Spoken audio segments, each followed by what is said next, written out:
It began with the smallest shift in the sky. On a still Tuesday morning, he stepped outside to take the trash out. Overhead, the clouds were a mottled gray, moving lazily in the late summer heat. But as he reached the curb, he glanced up and thought, just for a moment, that the nearest cluster had drifted in the same direction as his head. He chalked it up to coincidence. Clouds move, after all. The next day the thought returned. While raking leaves from the patchy lawn, he noticed the same subtle imitation. When he bent to scoop the leaves into a bag, a soft bulge of vapor lowered itself in the same arc. When he straightened, the bulge rose. It was faint enough to dismiss, but not faint enough to forget. By the end of the week, the mimicry had grown undeniable. If he raised a hand, a pale wisp above would curl in the same direction. If he paced across the yard, the larger shapes in the sky would creep to match his path. They never moved in jerks or snaps, only with a smooth, fluid grace, as though the air itself was watching and waiting to copy him. The air seemed heavier when he went outside now, not humid, just present, like a held breath. Shadows on the ground no longer felt fixed. The light dimmed subtly whenever he paused, as though the clouds above thickened deliberately. One still afternoon, he decided to test it. He walked to the center of his yard, set his feet apart, and spun in a slow circle. Overhead, the sky followed, gray veils twisting in sync with his turn. He stopped abruptly, and the clouds froze. A moment later, they began to part. Through the thinning layers, a darker space emerged. Not the deep blue of the sky, but something else, something pale and smooth, stretched wide.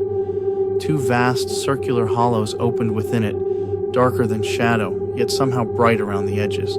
They were eyes fixed directly upon him. A mouth formed below them, not with the softness of drifting vapor, but with the precision of something shaping itself intentionally. It curved upward, slowly, into a deliberate smile. The air turned dead still. No birdsong, no breeze in the trees. Even the sound of passing cars beyond the neighborhood seemed to vanish. The world held its breath. Then the clouds closed again, erasing the face as if it had never been there, but the stillness remained. The weight in the air pressed harder, a slow, invisible hand against his skin. That night, rain fell, not in a steady rhythm, but in irregular bursts, as though the clouds were deciding when to release each drop. When he looked through the blinds, the storm above his street seemed to be centered on his house alone. Lightning flared without thunder. The flashes illuminated his yard in short, strobing intervals, and with each one, the shape of the clouds appeared lower. Over the following days, the sky never seemed to leave him. It hovered directly above no matter where he went, at the grocery store, walking along the river, even miles away from home. The same gray hung over him, distinct from the brighter or darker skies around it, tracking his movements like a tether. Sleep became shallow, restless. He would wake in the night to the faint sound of water trickling from the gutters, though the ground outside remained dry. Some mornings, condensation coated the inside of his windows as though the air outside had pressed close enough to breathe against the glass. By the second week, the mimicry became more precise. The clouds no longer just mirrored his body. They matched his posture, his pace, the tilt of his head, and sometimes movements he had not yet made. A twitch of his arm above was followed by a twitch in his own shoulder below, as though the reflection had become the original.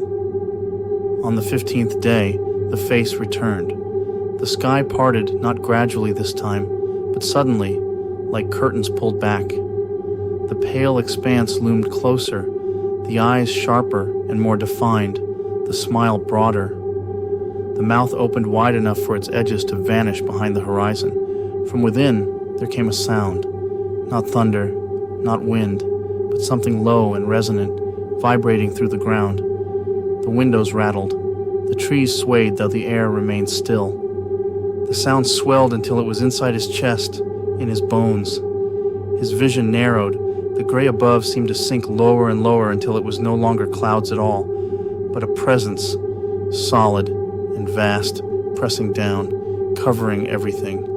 The world went dark, not like night, but like being submerged. When light returned, the sky was clear. The air smelled sharp, metallic, as though a storm had just passed. His yard was damp, but not from rain. The moisture clung in a thin sheen to the grass, the driveway, even the walls of his house.